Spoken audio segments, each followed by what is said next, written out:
अस्सलाम वालेकुम नाजरीन, मैं हूं Azeem Khan. Watniyat program the doctor show में आपकी खिदमत में हाजिर हूं। और नाजरीन, आज जिस टॉपिक पे हम बात करने वाले हैं वो आप सब लोगों की ज़रूरत है। उस चीज़ को कैसे टैकल किया जाए, उस बीमारी से कैसे छुटकारा पाया जाए। और कुछ लोगों की वैसे ही टेंशन रहती है कि मैं जो है मोटा हो चुका हूँ। तो उस हवाले से आज हमारे साथ स्टूडियो में मौजूद है डॉक्टर इफ्तिखार अहमद साहब, जो कि एसोसिएट प्रोफेसर है। डॉक्टर साहब, आपको अपने शो में सलाम करते हैं। अस्सलाम वालेकुम।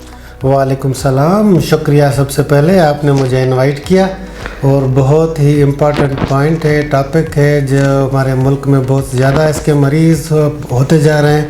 उस पे आज हम बहुत मालूमाती डिस्कस करेंगे इंशाअल्लाह। अच्छा डॉक्टर साहब, ये सबसे पहले तो बैरिएट्रिक और मेटाबॉलिक सर्जरी ये क्या है उसके बारे में थोड़ा सा इंट्रोडक्शन करें। और कई लोगों को इस टर्म के बारे में नहीं पता, तो उसके बाद हम बाकी चीज़ों पे डिस्कशन करेंगे। अच्छा जी, ऐसा है कि जो बैरिएट्रिक सर्जरी का नाम आता है वो सर्जरी दरअसल उन लोगों के लिए है जो बहुत ज़्यादा मोटे हो जाते हैं। अब ये सवाल पैदा होता है कि मोटा हम किसको बोले। हमारे यहाँ आम लोग कहते हैं कि तुम ज़्यादा सेहतमंद हो गए हो, लेकिन ऐसे नहीं है। वो सेहतमंद नहीं, बीमार होते जा रहे हैं। बिल्कुल। तो मोटापा जो वर्ल्ड हेल्थ ऑर्गेनाइजेशन ने एक डेफिनेशन सेट की है वो ये है कि excessive weight from the normal body weight. Fat जो ज़्यादा हो जाए जिस्म के अंदर वो मोटापे में आ जाता है। और फिर उस मोटापे को हम कैलकुलेट करते हैं कि वो कौन सी लिमिट या लेवल है जिस लेवल पे हम उसी का इलाज करें, या जिसे हम कहें कि हम हाई अलर्ट हो जाएं ताकि हम उन ख़तरात से बचें। तो जितने भी मोटे या ओवरवेट लोग हैं उनके लिए हमने ये आज जो है सेशन रखा हुआ है। इंशाल्लाह आगे आगे आपको सब चीज़ें बताते जाएंगे। अच्छा, कुछ लोग जो है वो ऐसा समझा जाता है कि मतलब ज़्यादा मोटा होता नहीं है जिस्म उसका, लेकिन वो डिप्रेशन की तरफ भी चले जाते हैं।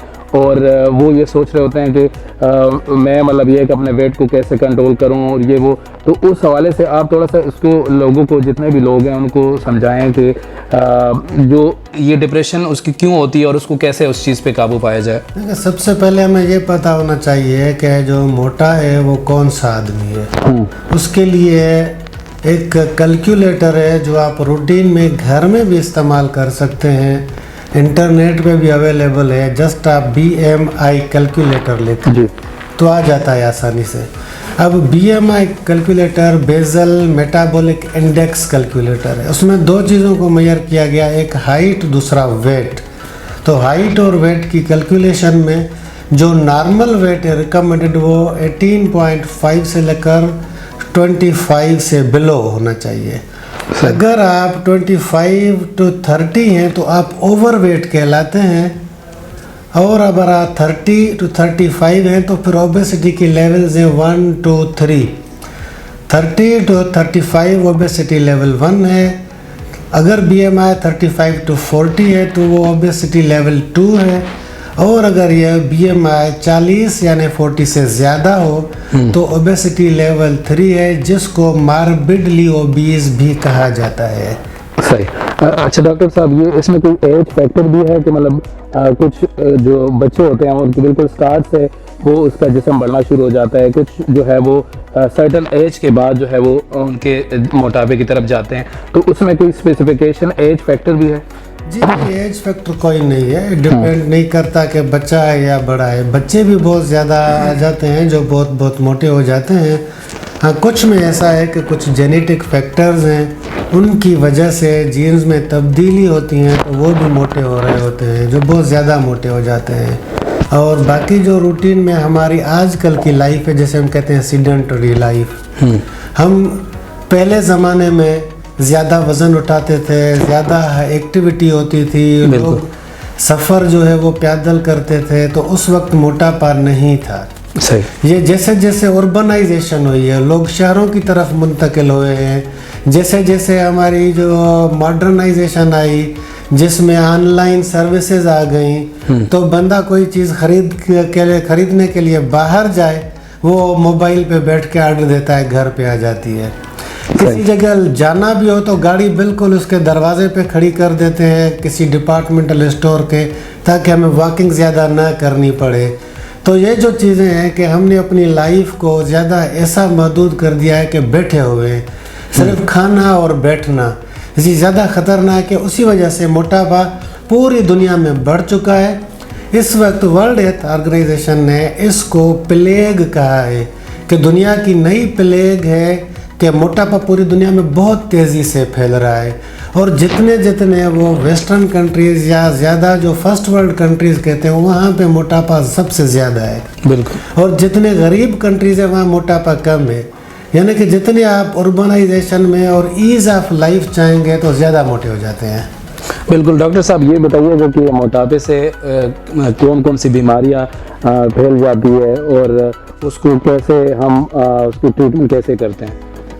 मोटापा खुद एक बड़ी बीमारी है जी। और ये मोटापा मुख्तलिफ बीमारियों का एक मजमुआ इकट्ठा लेकर आ जाता है। सही। ब्लड शुगर लेवल इस वक्त दुनिया में पाकिस्तान रिसेंट रिसर्च के मुताबिक नंबर 1 पे आ रहा है कि शुगर पाकिस्तान में सबसे ज़्यादा हो गई है। सही। यानी कि दुनिया में हम शुगर में लीड कर रहे हैं।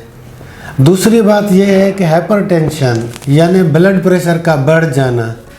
तीसरी चीज़ है हमारी जो मायोकार्डियल इन्फेक्शन या जो कहते हैं दिल का दौरा पड़ गया। चौथी बीमारी इसमें आती है हमारे घुटनों में जोड़ों में दर्द हो जाता है। कुछ लोग होते हैं जिनको रात को सोते हुए सांस फूल जाती है, जैसे हम ऑब्स्ट्रक्टिव स्लीप एपनिया कहते हैं, वो मोटापे की वजह से होती है। और वेरी इंपॉर्टेंट ख़वातीन के अंदर PCOS होती है, पॉलीसिस्टिक ओवरियन सिंड्रोम, जिनकी वजह से उनकी ज़िंदगी में फर्टिलिटी का बड़ा इशू आ जाता है। तो वो PCOS भी मोटापे की वजह से हो रहे होते हैं। और सबसे अहम बात कि बहुत से ऐसे कैंसर हैं जो मोटापे की वजह से उनके होने का चांस बढ़ जाता है। दुनिया में स्टडीज़ करके ये साबित कर चुके हैं कि वो मुख्तलिफ कैंसर मोटापे वाले लोगों में ज़्यादा हैं, जो मोटे नहीं हैं, जो स्मार्ट और नॉर्मल बॉडी वेट वाले हैं उनमें कम है। तो ऐसी सारी बीमारियों से बचने के लिए मोटापे से बचना ज़रूरी है। और मोटे लोगों की जो लाइफ एक्सपेक्टेंसी है एज़ कम्पेयर्ड टू स्मार्ट या नॉर्मल वेट वाले बंदों के मुकाबले में 20% कम है। 20 साल पहले वो लोग मर जाते हैं अपनी एक्सपेक्टेड लाइफ एक्सपेक्टेंसी से। तो माशाल्लाह आपने बहुत ज़बरदस्त इन्फॉर्मेशन दी है कि मोटापे से ना सिर्फ उनके डेली रूटीन डिस्टर्ब होती है बल्कि उसके लाइफ की जो है वो ड्यूरेशन वो भी कम होती है। तो इनकी जो सर्जरी है डॉक्टर साहब उसके बारे में बताएं कि इनको इनकी सर्जरी की ज़रूरत कब पड़ती है, मतलब किस स्टेज में, जैसे आपने 3 स्टेजेस की बात की, तो किस स्टेज में हम जाके सर्जरी कर सकते हैं और उसके एग्ज़ाम क्या क्या हैं, किस वे से हम सर्जरी कर सकते हैं? अच्छा, उसके बारे में पहले ये बता दूं कि मोटापे के लिए सिर्फ सर्जरी ही हल नहीं है जी। इंटरनेशनल रिकमेंडेशंस के मुताबिक पहले आप लोग नॉन सर्जिकल मेथड से कोशिश करें कि आप अपनी रूटीन लाइफ को चेंज करें। लाइफ को चेंज करना बड़ी इम्पॉर्टेंट चीज़ है, जिसमें आप अपने खाने पीने पे कंट्रोल करें, जो ज़्यादा कार्बोहाइड्रेट वाली चीज़ें हैं वो ना खाएं। नंबर 2, आप ज़िंदगी के हिस्से में एक कुछ टाइम अपने लिए निकालें, वॉकिंग करें, रनिंग करें और अपनी जो एक्सीसिव एनर्जी आपने खा पी ली है उसको आप बर्न करें, ताकि आप ज़्यादा जितना वेट है उससे ज़्यादा मिनिमम आगे ना जाएं, उसी लेवल पे कंट्रोल हो जाएं। कोशिश करें कि उसको और डाउन ले आए। और उसके अलावा मार्केट में आजकल कुछ दवाइयाँ भी आ चुकी हैं जिनकी वजह से मोटापे का इलाज किस हद तक मुमकिन है, लेकिन वो 100% नहीं है, उसकी एक लिमिट है। वो दवाइयाँ भी आजकल बहुत सी जगहों पे शुरू हो चुकी हैं और वो कुछ जगहों पे लिमिटेड टाइम के लिए इस्तेमाल करने से काफ़ी बेहतरी आती है, लेकिन उनके साइड इफ़ेक्ट्स भी हैं। तीसरी बात जो आपने कही, जो इम्पॉर्टेंट फैक्टर है, वो यही है कि जब आप बाकी चीज़ें कोशिश कर लें और यू आर लेस सक्सेसफुल और नॉट सक्सेसफुल, तो आप सर्जरी की तरफ आएँ। ग्लोबली इट इज़ एक्सेप्टेड कि जो सर्जरी है वो कम से कम आपकी 20 साल तक की आने वाली ज़िंदगी को बहुत अच्छा कर सकती है। आपका जो वज़न है वो कम हो सकता है। अब सर्जरी जो है वो, उसके लिए मैं आपको एक बहुत बड़ी इम्पॉर्टेंट चीज़ बताने लगा हूँ जी, 10वीं सदी ईस्वी में स्पेन के अंदर वहाँ के एक बादशाह थे किंग लियो। वो बहुत मोटे हो गए थे और वो घोड़े पे चढ़ के सवारी हार्स राइडिंग नहीं कर सकते थे। उन्होंने अपने इन दोनों लिप्स की सिलाई करके बंद करवा दिया ताकि मैं कुछ खा न सकूं। उसी से उसी का हाफ ऑफ द वेट कम हो गया था। उसके बाद एक आइडिया चला था कि हाँ, मोटापे के लिए खाना पीना बंद करना चाहिए तो बंदा कम हो जाता है। दिस इज समथिंग गुड, लेकिन उसी से कमज़ोरी आ जाती है। फिर इसी पे ख्याल नहीं रहा। फिर ये ख्याल 1950 में रीस्टार्ट हुआ था और फिर मोटापे के लिए सर्जरियाँ मुख्तलिफ़ किस्म की शुरू हो गई।